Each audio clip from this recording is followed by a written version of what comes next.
wabarakatuh. Bismillahirrahmanirrahim. Alhamdulillah wassalatu wassalamu ala Rasulillah wa ala alihi wa sahbihi wa man tabi'a hudah wa la haula wa la quwwata illa billah amma ba'd. Allahumma anfa'na bima 'allamtana wa 'allimna bima yanfa'una. Zidna ilman amin ya rabbal alamin. Alhamdulillah kita sudah merampungkan daripada Kitabul Iman dan saya kemarin sudah memberikan spoiler kenapa setelah Kitabul Iman harus ada Kitabul Ilmi, karena kaitannya iman kalau enggak dipertebal dengan keilmuan takutnya lama-lama akan hilang. Wong napa istilahnya, banyak sekali orang-orang itu goyah imannya itu karena ilmunya kurang. Jadi sebenarnya kita itu di dunia ini karena bukan para nabi, bukan para wali, ilmu kita itu hanya sebatas pengetahuan. Ya reti ana Gusti Allah, sekedar napa? Reti, tapi yakin. Banyak yang enggak yakin. Pernah juga saya sampaikan kepada teman-teman, kita ini sering dengar loh ya, ada surga, ada neraka. Tapi pernah enggak kepikiran, eno ya? Pernah enggak? Eno ono swarga neraka tenan. Nah, ini lama-lama menjadi madkhalus syaitan atau jalur masuknya setan untuk menggoda kita. Iku ora ono iso muni ngono ya. Iku ora ono mong hayalan. Swarga kok enake ngono, delok to uripku susah ngene. Misalnya gitu. Makanya banyak sekali orang-orang yang pakai logika-logika yang akhirnya keluarnya menjadi ateis atau tidak percaya adanya Tuhan. Karena keimanannya tidak didasari dengan ilmu. Ya, mungkin Anda bingung beda ilmu mbek logika. Logika atau akal itu hanya perangkat untuk memahami sebuah hakikat. Gitu loh. Otak yang kita punya itu perangkatnya. Kalau kita gak punya otak gak bisa nanggap ilmu gitu loh maksudnya. Akal kita itu perangkatnya gitu. Jadi jangan terlalu mengkultuskan apa? Akal. Nyatane wong nek terlalu rasionalis, terlalu napa? Terlalu memainkan logikanya, gitu mboten. Ya ngoten niku akhirnya sesat. Gusti Allah iso diatur-atur kayak Mu'tazilah itu. Pokoke sing nglakoni dosa gede wajib neraka misalnya. Nah, iki kan maksa Gusti Allah to. Maksa Gusti Allah gak pernah ngendikan gitu kan gitu. Ala kulli hal semua yang kita imani selama ini harus dipertebal, dikuatkan dengan ilmu. Karena kita punya akal. Seandainya kita nggak punya akal, malah kepenak jadi kewan gitu loh. Jadi kewan. Makanya sekali lagi hubungan antara Kitabul Iman dengan Kitabul Ilm adalah hubungan bahwasanya ilmu itu untuk mempertebal keimanan kita. Dan niki mawon sampai nisu imannya tebal saat ini. Tapi kalau nanti sudah tidak di pondok, Masya Allah godaannya wonten mawon. Rata-rata urusan duniawi. Dunia itu memang umul khobais lah istilahnya gitu ya. Ra'su umil khobais. Pokoknya semua sumber keburukan itu duniawi. Ada yang suka banyak uang, ada yang suka rumah mewah, ada yang suka istri cantik. Itu semua urusan-urusan duniawi. Dan itu lama-lama akan menggeser keimanan yang ada di dalam hati kita. Nah, nek is ilang iku repot balike. Nek is ilang repot balike. Karena gini, dunia tuh hitung-hitungannya gampang. 1 + 1 ku pasti 2 kan gitu kan. Sementara sama Allah enggak gitu cara mainnya. Sama Allah Subhanahu wa taala, kamu 1 berbuat kebaikan tak paringi 10. Loh, enggak pakai logika lah itu. Enggak pakai logika, itu pakainya keimanan. Tapi karena kita selalu menghadapi kenyataan duniawi, lama-lama pahala yang segitu banyaknya dari Allah Subhanahu wa taala ya hilang. Cap-capane omong aku gak bakal sholat jamaah soft awal nek ora ono duit 100.000 nek gini soft awal. Ayo niku. Pernah diuji tes seperti itu. Ada Yusuf Mansur, Ustadz Yusuf Mansur kalau gak salah. Iya. Didokoi duit 100.000. Yuk kebak. Nah, tapi niatnya apa? Golek duit. Sama juga seperti Anda cari masjid, yang cari Jumat berkah, ya itu sama. Kurang lebih semua. Makanya keimanan Anda tuh seremeh itukah gitu loh. Hanya dengan rebutan geprek dengan anak-anak kecil di bawah beduk. Ya. Biasanya doko ingin ngisir beduk ini pojokan buri. Nah, makanya iman tuh enggak seperti itu gitu loh. Iman bukan 1+1 sama dengan 2, enggak. Tapi iman itu ketika Anda melakukan satu kebaikan bisa 10. Loh kok iso 10 Gusti Allah itu yang mengasih harga. Bisa 700. Bisa sampai tidak terhingga. Berkali-kali saya juga cerita betapa hebatnya seorang Abdullah ibn Mubarak yang tidak jadi berangkat haji, tapi karena dia nggak jadi berangkat haji, malas orang-orang yang haji sahnya karena dia bejal. Loh. Kan saya ceritakan toh, beliau nggak jadi berangkat haji karena bertemu dengan seorang wanita yang miskinah, yang tidak bisa makan, tidak bisa memberikan makan kepada anak-anaknya. Ongkos hajinya dibuat sedekah sama si perempuan tersebut, si janda tersebut. Yang terjadi orang-orang yang wukuf di Arafah yang harusnya tidak diampuni oleh Allah Subhanahu wa taala, barokah Abdullah bin Mubarak sedekah diampuni kabeh. Lho, iki gak masuk akal ini. Mainnya keimanan. Ngoten lho. Makanya unik kita main alurnya Allah saja itu enak dan itu harus dipertebal kayak ngoten. Dipertebal dengan ilmu. Pun. Qala al-muallif radhiyallahu anhu wa nafa'ana bihi wa bi ulumihi wa bi barakatihi fid dharain amin. Kitabul ilmi. Stilo ini lagi nu.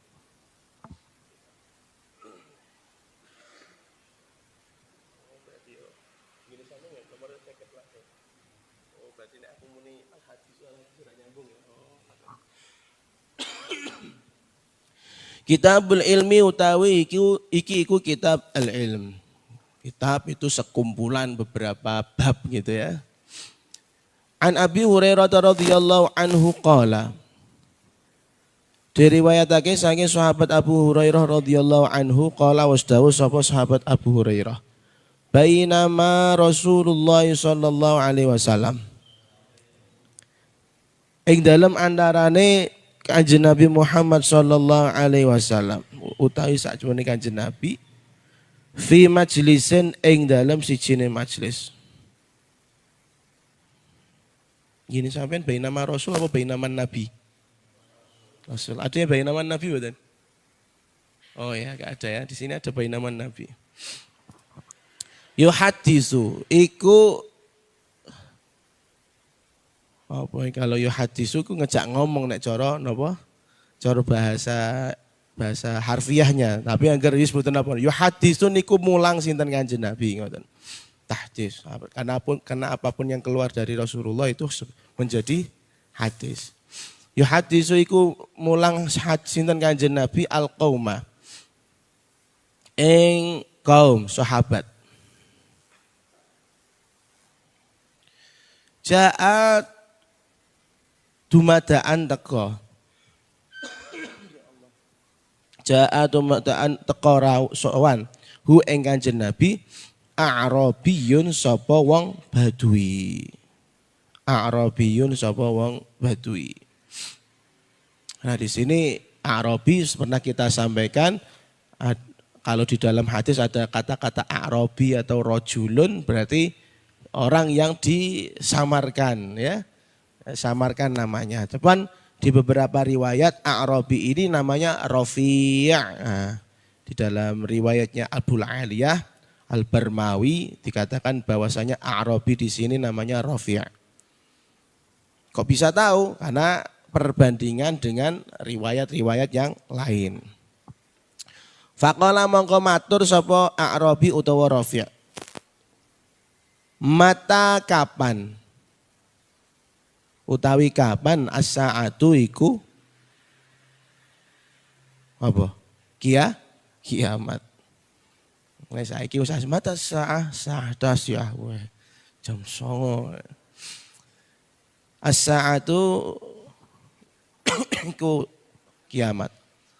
Famadha mongko temerus. Famadha mongko temerus Rasulullah sallallahu alaihi wasallam. Sinten Kanjeng Nabi Muhammad sallallahu alaihi wasallam yuhaddisu hale dawuh mulang sinten Kanjeng Nabi. Ya hadisu ikut hale dawuh utawa ngumulang sinten Kanjeng Nabi. Faqala mongko ngucap ba'dul qaumi sapa sebagian kaum sing mau sing dijak ngobrol utawa dingendikani. Faqala mongko dawuh matur ba'dul qaumi sapa sebagian kaum sahabat. Dawuh mature sahabat ngeten, sami amireng sinten Kanjeng Nabi. Sami amireng sinten Kanjeng Nabi ma ing barang. Qala kang wis ngucap sapa A'rabi ing ma. Qala kang wis ngucap sapa A'rabi ing ma. Fakariha mongko gedeng sinten Kanjeng Nabi. Fakariha mongko gedeng sinten Kanjeng Nabi ma ing barang qala kang wis ngucap sapa A'rabi ing ma. Wa qala lan ngucap ba'duhum sapa sebagian kaum. Ba'duhum sapa sebagian kaum bal balik lam yasma' boten mireng sinten Kanjeng Nabi. Boten mireng sinten Kanjeng Nabi. Hatta idza qadha sehingga nalikane rampung sinten Kanjeng Nabi.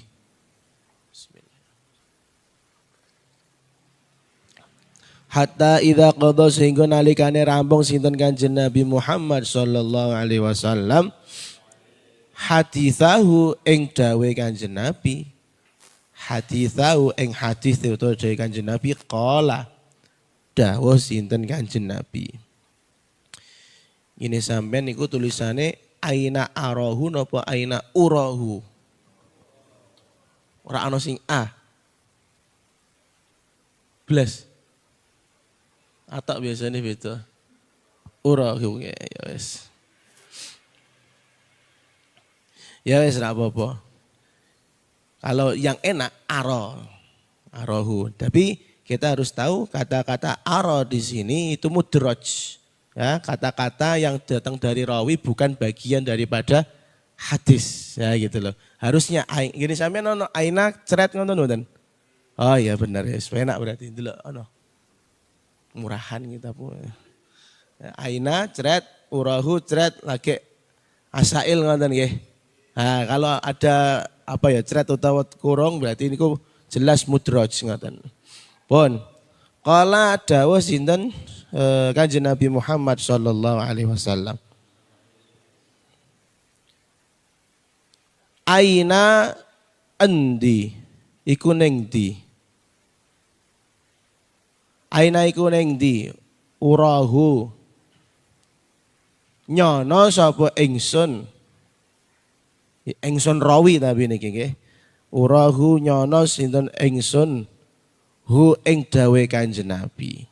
Nah. Jadi ini mabni majhul tapi maknane ya kaya mabni maklum mawon. Adzunnuhu ngoten. Urahu den ketokake sapa ingsun kan ngono asline nggih. Urahu den ketokake sapa ingsun hu ing dawe Kanjeng Nabi. Sekali lagi urahu ini bukan lafaz dari hadis tapi lafaz dari rawi. Berarti pertanyaannya bagaimana? Aina iku ning di asailu utawi wong sing takon. Ngono lho. Sing takon ngendi? Takon anis saati saking dina kiamat. Qala mongko matur sinten A'rabi sing jenenge sapa mau? Rafi. Lho ya. Ya.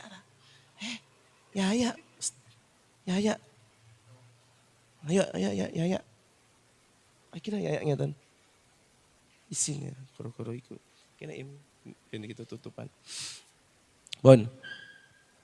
Tekan di mau. Ha ana gih kula ya Rasulullah. Duh Kanjeng Nabi Muhammad sallallahu alaihi wasallam. Qala mongko dawuh sinten Kanjeng Nabi. Fa idza duyiat mongko nalikane den sia-siaake fa idza duyiat mongko nalikane den sia-siaake al amanatu apa amanah kepercayaan fantadhir mongko entenono sapa sira as-sa'ata ay qurbas sa'ati ing cedhake dina kiamat. As-sa'ata ing cedhake dina kiamat. Faqala mongko matur sapa A'rabi kaifa kaya apa idha'atuha kaifa iku kaya apa idha'atuha utawi nyiyak-nyiyakake amanah. Qala mongko dawuh sinten Kanjeng Nabi idza wusidal amru ila ghairi ahlihi fantadhiris sa'ah. Idza wusida nalikane den tampakake utawa den serahake. Idza wusida nalikane den pasrahake al amru apa urusan. Al amru apa urusan, tapi al amru di sini amrun azim, urusan yang besar ya, kaitannya seperti pemerintahan, lalu keilmuan ya. Nah, ini bukan urusan-urusan mau tuku rokok, tuku sambel, mboten niku urusan dapur nek niku ya. Tapi yo ngono anu nek dipasrahno wong lanang ora dadi waduh ya. Idza usita nalikane den pasrahake al amru apa perkara, perkara sing gedhe, sing maslahate kangge wong akeh. Ila ghairihi marang liyane ahline amr. Ila ghairi ahlihi marang liyane ahline amr, wong sing mampu nguasani perkara. Fantadhir mongko ngentenono sapa sira as-sa'ata ing dina kiamat. Hadis yang pertama menarik. Karena sama sekali tidak ada kaitannya dengan ilmu-ilmu. Kayak ngono. Nah, iya, ini harus pinter-pinter dengan cara logikanya Imam Bukhari. Pohon kita baca dulu hadisnya.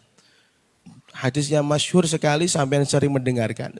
Sahabat Abu Hurairah radhiyallahu anhu meriwayatkan bercerita, suatu saat kami ini sedang duduk di hadapannya Rasulullah sallallahu alaihi wasallam. Dan Kanjeng Nabi sedang mengajar. Ya, yuhadits itu di sini bermakna mengajar sahabat-sahabatnya. Mungkin dulu Kanjeng Nabi itu punya jam-jam khusus untuk ngajar para sahabat. Mbah dina apa, jam pira, mungkin seperti itu. Bayangan saya ya seperti waktu seperti ini. Waktu duha itu waktu-waktu yang kosong. Karena Abu Hurairah ada. Yang ada cuma Abu Hurairah dan ahli sufah. Jadi orang-orang khusus. Soalnya dorak buat gawe. Asing liyane kan teng pasar, sahabat Umar gitu teng pasar, sahabat Utsman apa meneh kan ngoten ya. Sahabat Jabir apa meneh kan itu enggak begitu banyak ngaji. Mereka ngaji kalau malam, sementara malam itu supaya turu kan ngoten. Kalau dulu ya. Jadi bayangan saya memang jam-jam segini.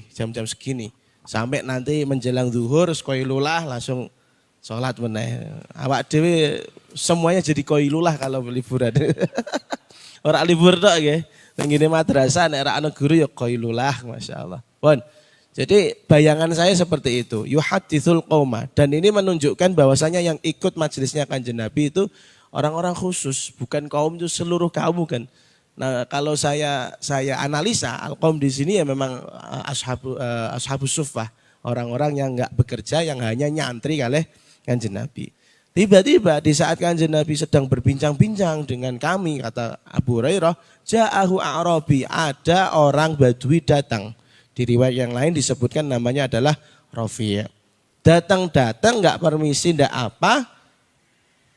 Terus melempar pertanyaan yang tidak sama dengan tema yang diajarkan oleh Kanjeng Nabi. Misal ada guru lagi ngajar hadis, buat takoni matematika, lah kira nyambung. Mungkin seperti itu. Karena terlihat di riwayat setelahnya. A'rabi ini datang kepada Kanjeng Nabi, itu nanya mata sa'ah. Kiamat itu kapan ya Rasulullah? Kanjeng Nabi mungkin lagi nerangno hal-hal yang bukan sifatnya menakutkan ya. Hal-hal yang sifatnya menyenangkan atau ayo amal soleh dan apa. Tiba-tiba ada tanya seperti itu. Interupsi kan itu namanya, mengganggu. Lah makanya ketika di tengah-tengah ngajar kok ada orang yang bertanya, Kanjeng Nabi menggunakan hak prerogatifnya sebagai mu'alim, sebagai guru untuk menjawab atau tidak. Nah di sini Kanjeng Nabi memilih untuk meneruskan pelajaran.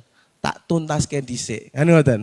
Lah ketika Kanjeng Nabi melanjutkan untuk ngajar, orang-orang yang ada di santri-santri para sahabat itu mikir, ana sing mikir, wong kok takone angger-anggeran. Makane Kanjeng Nabi rak jawab soale ora seneng diselak ngono iku. Disenggak nek cara bahasa dangdutane ya, disenggak. Ono lagi ngajar kepenak kok disenggak. Makanya beberapa guru dari kita itu kalau sedang pelajaran kemudian sampean pamit untuk masuk ke kelas karena terlambat itu kadang ada yang menggunakan metode gak usah salam anggar mlebu gitu ya. Ada yang seperti itu. Ada yang keras. Mlebu karepe dhewe harus mending ngono. Nek aku cocok sing ora usah salam. Langsung mlebu ae pinara. Ya metu ya ngono ora usah interupsi. Piye carane metu sing ora ganggu guru ngoten bareng sama. Ya tapi coba praktekno ndok kene tak tutuki tenan kowe. Ra ditoto malah langsung dipraktekno. Nggih. Jadi Kanjeng Nabi memilih untuk meneruskan pelajaran sehingga stigma yang ada di para sahabat itu ada dua.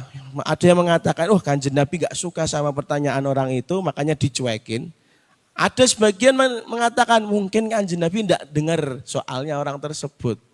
Gak dengar omongannya orang tersebut.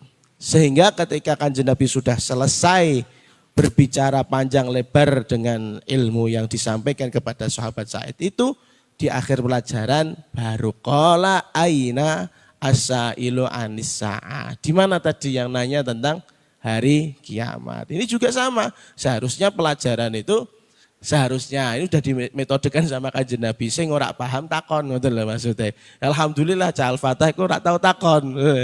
Karena ndak paham semua. Iya, mungkin ya paham lah, kita harapannya paham. Tapi rak paham ya rak takon ku nyatane nggih. Jadi enggak adabnya bertanya itu memang setelah guru selesai ngajar, itu adabnya, bukan tengah-tengah nyenggak atau kecuali kalau memang gurunya memberikan kesempatan, ayo ada yang bertanya, tanya kapan keluarnya Pak, kapan selesai pelajaran, kapan mulai esok, ya pertanyaanmu kan ngono-ngono iku. Pun, akhirnya ketika Kanjeng Nabi bertanya, mana tadi yang tanya tentang hari kiamat? Ana ya Rasulullah, ya itu saya Kanjeng Nabi, kula niku Kanjeng Nabi. Langsung dijawab, idza dhuyyatil amanah fantadhiris sa'ah. Kalau kamu pengen tahu kiamat itu kapan, ya kamu lihat nanti ketika ada kepercayaan, amanah diberikan kepada seseorang, itu disia-siakan. Amanah disia-siakan. Dia masih nanya lagi, kaifa idha'atuha? Menyanyiakan amanat itu bagaimana? Mungkin sampean itu bingung lah, pokok sahabat takon koyok ngono iku. Kan gitu kan? Karena di zaman itu orang yang amanah lebih banyak daripada orang yang khianat. Kalau sekarang ya wis sampean yo kok iso yo ora khianat. Ya malah pertanyaane ngono mungkin ya. Enggak.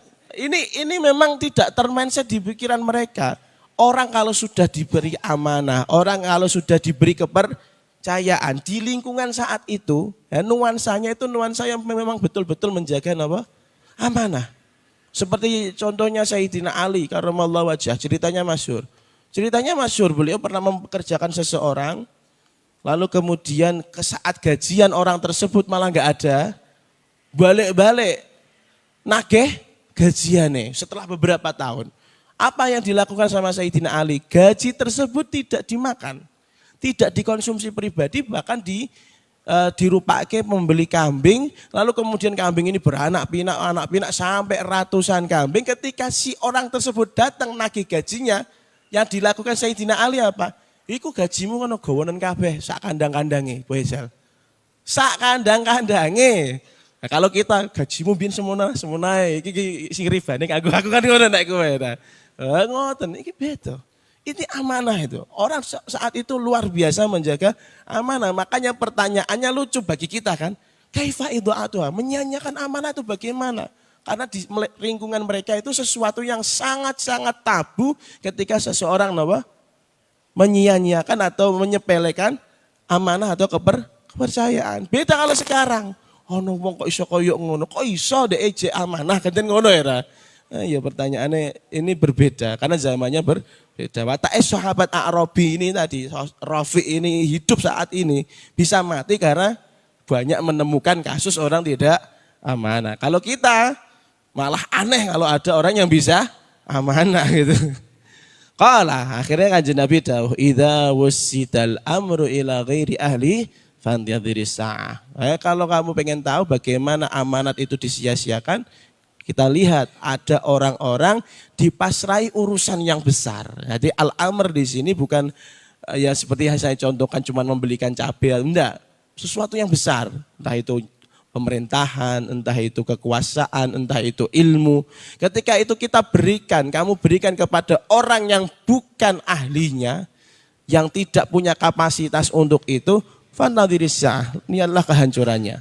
Tunggu saja kehancurannya. Ini semakin lama semakin betul sabda kanjeng Nabi bahwasanya semakin lama ini orang-orang sudah tidak layak untuk dijadikan pemimpin. Nah, kita itu diberikan pilihan yang enggak baik gitu loh. Nun sewu kalau kita ngomong masalah pemilihan dan lain-lain, nek boten kiai yo angel ku. Bahkan kadang kiai pun kadang ya ada yang ketut gitu, anten sing ketut. Ya kita doakan yang sedang nyalon nggih amanah gitu yang kita harapkan. Manah menang gitu. Saya ngeda pilih rak kudus gitu. Lah pilih mriko Jepara. Daerah Nalem ya. Oh iya Nalem. Nek daerah-daerah itu biasanya hafidhi biasanya. Gitu. Kita lihat kalau dipasrahkan sama Aldi Taher misalnya presiden Indonesia. Loh, sampeyan wis guyu to, era. Semuanya akan menyanyi. Jeng jeng jeng jeng jeng. Paham nyanyiannya lah Aldi Taher kan? Paham enggak? Nanti dilihat di YouTube-nya. Coba bayangkan. Fantadhiris sa'ah hancur sehancur-hancurnya. Dan banyak juga negara yang hancur juga karena presidennya. Sing tinggine bukan Filipina ya. Kamboja atau Filipina ya. Ada kalau enggak Kamboja atau Filipina yang presidennya kabur itu. Kabur karena memang enggak pecus gitu loh. Karena enggak pecus. Kalau sudah banyak sekali kejadian-kejadian seperti itu dan sudah yaumul balwa dan banyak orang yang merasakan kezalimannya, orang-orang yang enggak paham tentang spesialisasinya itu apa, tunggu kehancurannya. Wong ora iso numpak motor dikon numpaki motor. Dengan ngoten. Ora iso numpak mobil kon numpaki mobil, sama kon mengendarai masalahnya. Yang terjadi ya ngegas tok ora ngerti rem ya. Nek meneh metik ya, rutine ngegas tok ya. Akhirnya ya Allah, naudzubillah min dzalik. Makanya hati-hati. Dan sampean di lingkungan sampean juga terjadi toh di Loh kan ya yang tingkat tinggi itu kan juga sudah merasakan itu. Fantadhirisah, tunggu aja kehancurannya. Saya enggak mendoakan hancur instansinya. Saya doakan hancur sistemnya dulu kan gitu. Nanti biar diganti sama orang yang baik kan gitu. Naudzubillah min dzalik. Lah, pertanyaannya hubungannya sama ilmu apa?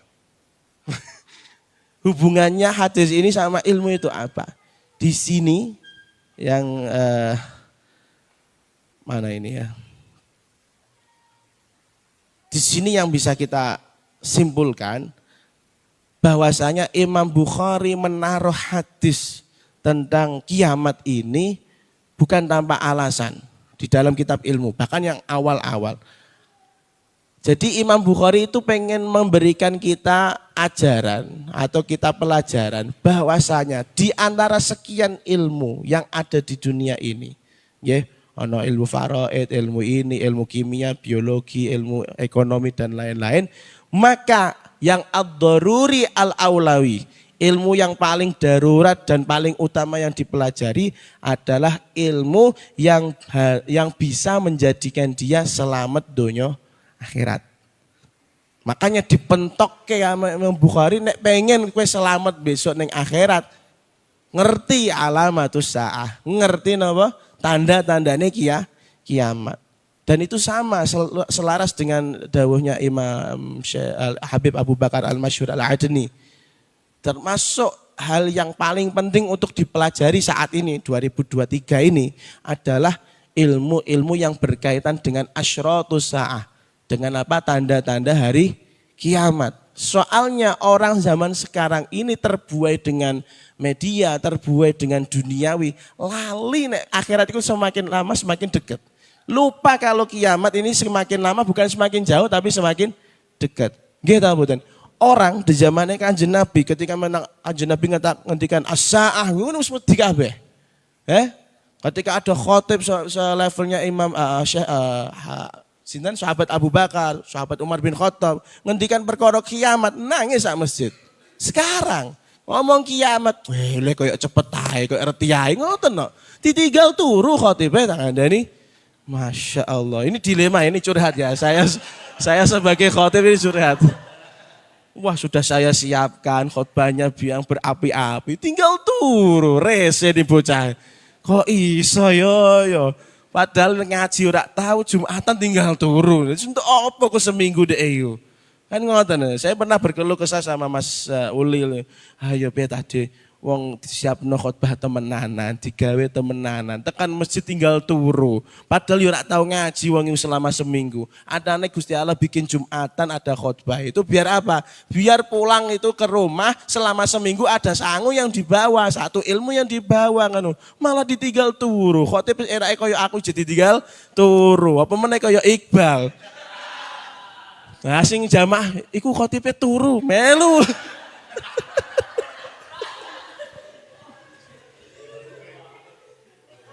Ya Allah. Yeah. Jadi kaitannya dengan kitabul ilmi apa? Bahwasanya sebagai manusia itu apa? Harus mengetahui ilmu yang doruri, yang kaitannya yang bisa menyelamatkan kita di dunia dan akhirat. Khususnya akhirat. Khususnya apa? Akhirat. Makanya dipentok ke pembahasan sama Imam Bukhari. Nek pengen ngerti akhirat, kowe kudu ngerti napa? Tanda-tandane kiamat. Makanya saya sering kali mengatakan kepada sampean, coba sampean nanti pergi ke toko buku, toko kitab, belilah kitab Fafirru Ilallah. Masih banyak, kemarin saya lihat di mana? Di Mubarokatan sama Nangmuh, masih ada cetakannya. Itu kitab yang recommended banget untuk dibaca. Kapan-kapan kalau dibaca di sini boleh toh diajarkan sama siapa monggo. Nah itu, ben ngerti sampean, kiamat itu ternyata enggak jauh, dekat banget dengan kita gitu loh. Aneh orang zaman sekarang itu, semakin lama malah koyo-koyo kiamat itu jatuh ngono. Masya Allah, na'udzubillah min dzalik. Jadi kaitannya seperti itu ya. Jadi kita harus mencari ilmu yang membuat kita lama-lama takut kepada Allah Subhanahu wa taala. Lanjut ya. Mudeng ya kaitannya ya, mudeng. Jadi Masya Allah. Terus, An Abdullah ibni Amr ibni al-As. Takhallafa ini gue betul ya. Saking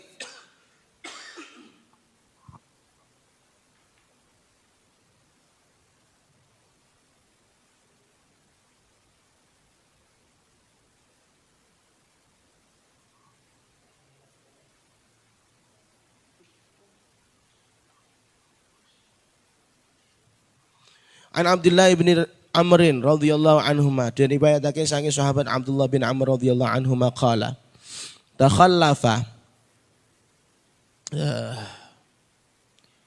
ngeri ngoten nggih.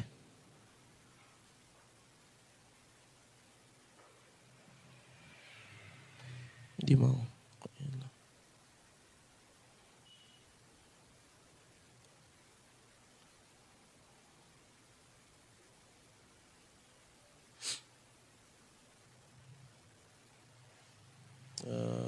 ganti.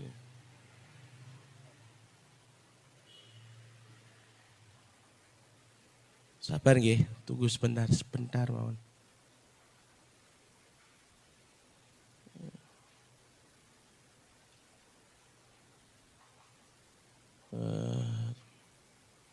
Ngeri ngoten nggih takhallafa, betul ya? Sing paham. Takhallafa. Ketinggalan nggih, ngeri bener ya? Bener. Takhallafa ngeri sinten an-nabi sallallahu alaihi wasallam, sinten kanjeng Nabi Muhammad sallallahu alaihi wasallam. Anna saking kita para sahabat. Ngeri betul. Fi safratin. Gini sampeyan safratin apa safaratin? Sukun ya. Fi safratin ing dalam siji perjalanan. Safarna kang lelungan sapa kita Safarna kang lelungan sapa kita ha ing safrah. Fa adraka mongko nusuli sinten Kanjeng Nabi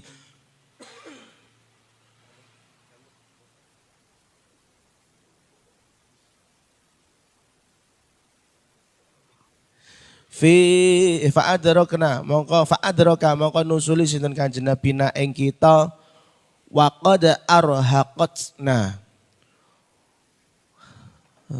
waqad arhaqat lan teman-teman was ngerungkepi na ing kita arhaqat ghasyat nutupi ngerungkepi waqad arhaqat lan teman-teman nutupi ngerungkepi na ing kita as-sholatu apa salat wa nahnu hale utawi kita para sahabat natawaddau iku wudu sinten kita.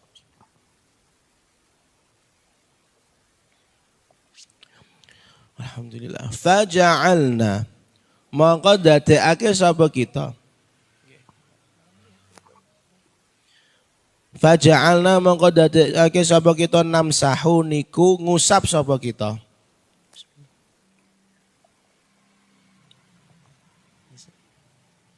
Namsahu niku ngusap sapa kita ala arjulina. Ala arjulina ing atase pira-pira sikil kita. Fanada mongko undang-undang sinten Kanjeng Nabi gembor. Fanada mongko undang-undang sinten Kanjeng Nabi gembor-gembor sinten Kanjeng Nabi bi a'la sautihi kelawan bantere suarane Kanjeng Nabi. Bi a'la sautihi kelawan bantere suarane Kanjeng Nabi. Wailun utawi kerusakan utawa apa? Kehancuran, kecelakaan, cilaka. Wailun utawi cilaka lil aqabi iku kedue pira-pira tungkak.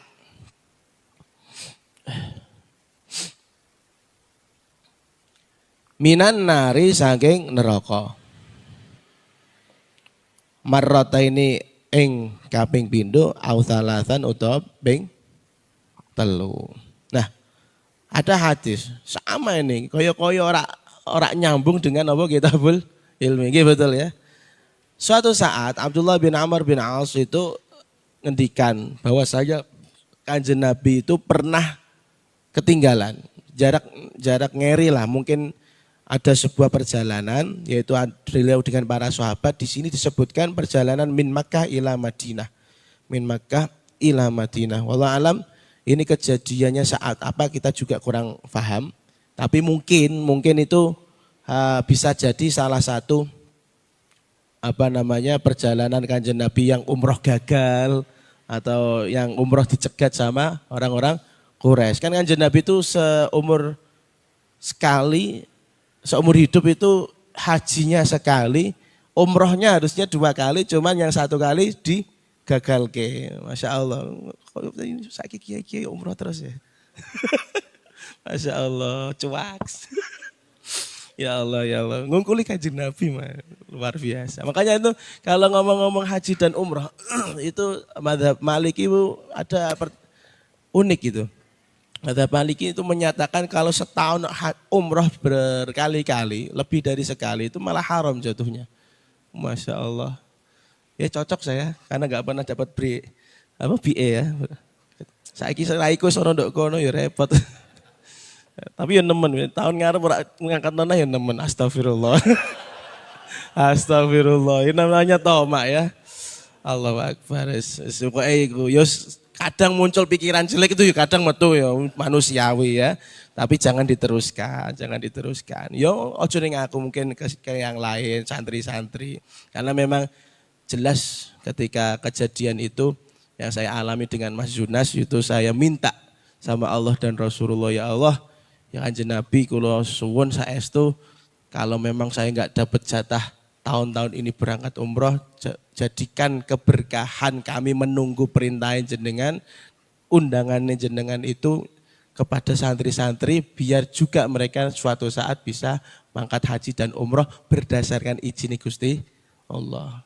Karena orang umroh niku atau haji niku undangannya dua. Ada yang undangannya siapa? Nabi Ibrahim, itu pasti mabrur ya. Dan ada yang undangannya siapa? Iblis laknatullah. Nah, yang banyak yang kedua ini. Nah, makanya saya minta sama Allah, ya Allah, kula suwun kalau kan waktu itu ada kejadian gitu ya, saya cerita mawon. Waktu itu saya tuh panas, melo panas, ra iso mangkat umroh, ra iso mangkat kaji gara-gara banyak sekali kanan kiri kita, kiai-kiai, mungkin tetangga-tetangga kita mangkat umroh ngoten. Mangkat umroh sama dorone dipun ngendikane, kowe umroh ngenteni diundang apa umroh jerantal dhewe ngoten. Terus saya matur, yo enak diundang lah, nek diundang berarti pasti diterima, ditampa sama Kanjeng Nabi. Terus ya sudah, tunggu aja waktune kan gitu. Terus saya matur sama beliau, ya Allah ya Rasulullah, saya mohon sebesar-besarnya barokah saya nunggu dawuh dari Allah dan Rasulullah ini, barokahnya juga nuwun dengan santri-santri Al-Fatah, biar mereka apa? Biar mereka juga bisa mangkat haji dan umroh berdasarkan undangannya Allah dan Rasulullah, bukan undangannya siapa? Iblis ngono. Lho nunggu niku ya barokah, nunggu itu barokah. Makanya di dalam Islam itu konsep intidhar as-shalah minash-shalah ila shalah itu juga bagus itu. Kita ini dari tadi mungkin ada yang lupa, bar salat subuh kan ke zuhur lama. Kalau sampean niati intidhar ya, sampean niati betul lah. Pokoknya engko nek salat zuhur aku niat temenanan jamaah ngono. Iku wis ganjaran tok berjam-jam iku. Tapi kan ora ngerti. Nah, ini diwarai sithik-sithik. Jadi kita itu potensi pahala tuh banyak, nganggur ya pahala, era turu ya pahala. Kok iso pahala piye? Intidharus shalah. Masyaallah. Luar biasa. Coba diniati betul ya, kalau dari sholat itu niati. Nanti saya niat sholat duhur, nanti saya niat sholat asar, nanti saya niat. Si paling penak diblekno, pokoknya aku sholat bendino. Itu semakna itu. Selama saya hidup, saya berjanji akan sholat terus. Nah, gitu. Gak usah janji aku ya harus kewajiban. Tapi kalau dijanjikno, itu lebih berpotensi pahala. Kok tekan kono ya? Wah, sempal.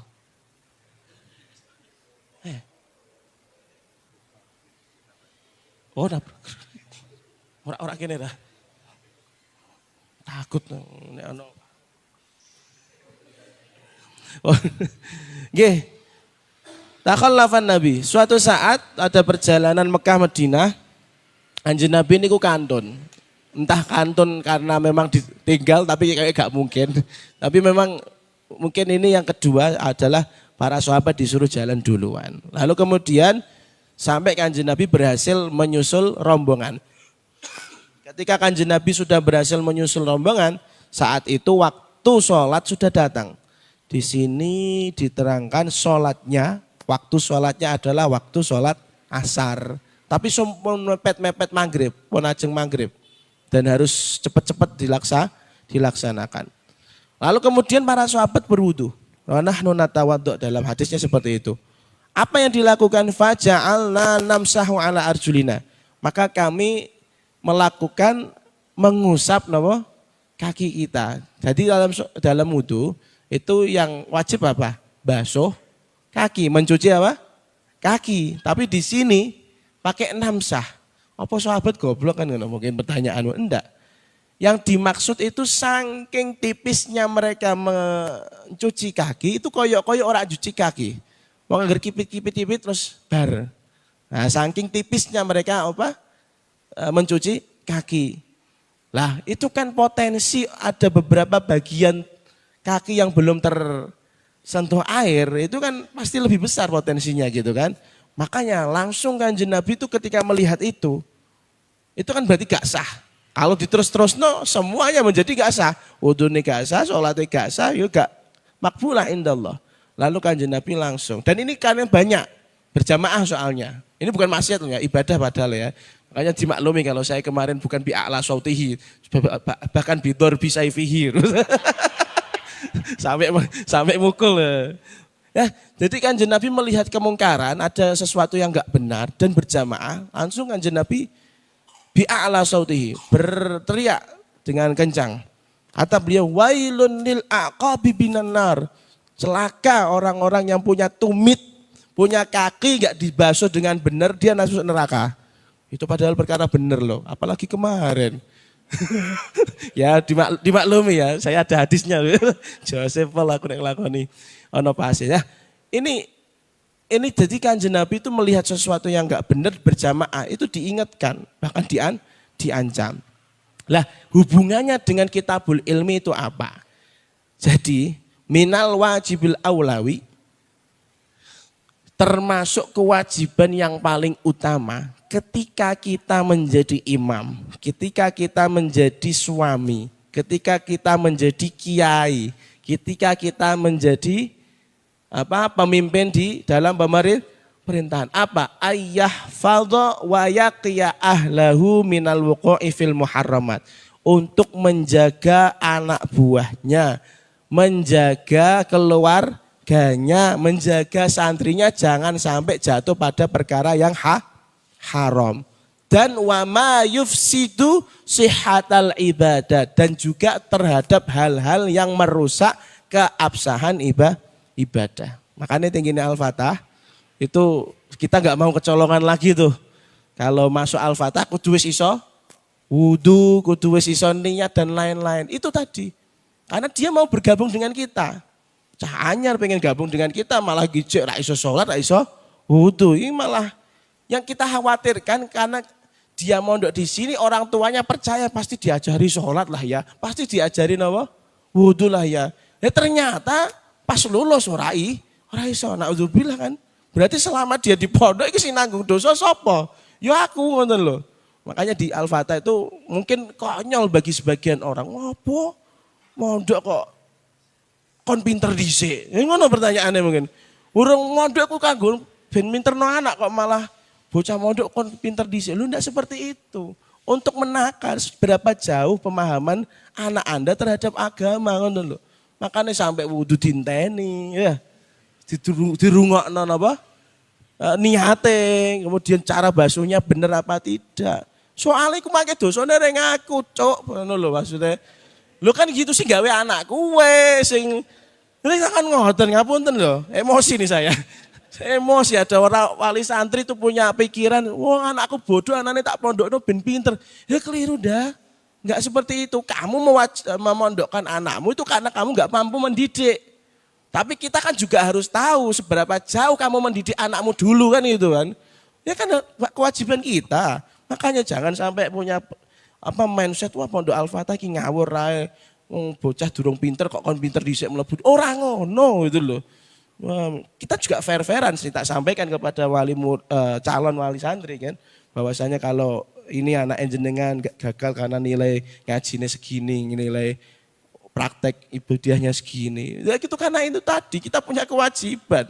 Bar-baran kelas 3 aliyah ora iso wudu, ora arti hukume junub. Lah ini kan umur-umuranmu ki kok tak ono sing gurung adus junub ya. Ngerti ta ora nek metu mani kudu adus.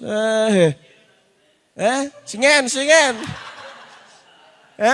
Nek letiin jalur mani ta ra ngen. Pon nate. Oh, wis adus. Ayo wes. Di Ardi. Oh, empon. Se sabar. Empon apa iki? Kalau keluar mandi apa? Mandi wajib ya. Azril? Wah, wis udute selancar.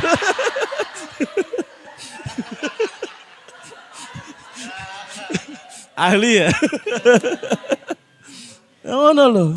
Jadi Masya Allah. Ngapunten ya sampai bahasannya miso itu karena kenemenannya beberapa wali yang lucu gitu ya. Kadang ya kemarin itu juga ada yang WA seperti itu kepada saya ya Allah. Membandingkan anaknya dengan anak orang lain. Padahal kita menerima anak orang lain juga ada alasan yang mau tidak mau kita harus terima. Jasanya sudah banyak dengan Abuya. Sebagai rasa terima kasih aku iso ngono kan gitu. Malah wong la ilaha illallah Muhammadur Rasulullah ya. Intinya Jadi apa tadi kewajiban seseorang ketika menjadi pemimpin untuk memastikan anak buahnya jangan sampai apa? Salah di dalam melakukan praktek ibadah, salah dalam praktek muamalah. Dan kewajibannya yang lain adalah yu'allimahum dzalika. Dia punya kewajiban untuk mengajarkan hal tersebut. Dan ini yang dilakukan oleh Rasulullah. Beliau takut para sahabat itu masuk neraka, akhirnya diajari dengan cara langsung action di depannya. Woi, iku neraka, enggak masalah, enggak masalah. Dan Anda, pelajaran yang kedua, kita ini sebagai pemimpin, sebelum menjadi pemimpin harus ngerti at-tafaqquh fiddin, ya. At-tafaqquh fiddin, karena ini sangu kita, absahnya sholat kita, kesahihan puasa kita, zakat dan lain-lain itu tergantung sing lanang ngoten lho. Kalau punya keluarga sing lanang goblok, sing wedok goblok ya wes. Akhirnya nano rasane. Banyak niki yang terjadi khususnya si mondok-mondok niki kudu ngati-ngati. Mbok menawa orang tuamu ini ada beberapa pekerjaan amaliyah ibadah yang belum tepat untuk ditunaikan. Contoh yang paling banyak kasus niku napa? Wong wedok terlalu mengharapkan rukhsah ketika punya bayi. Akhirnya yang terjadi mereka ini ora poso.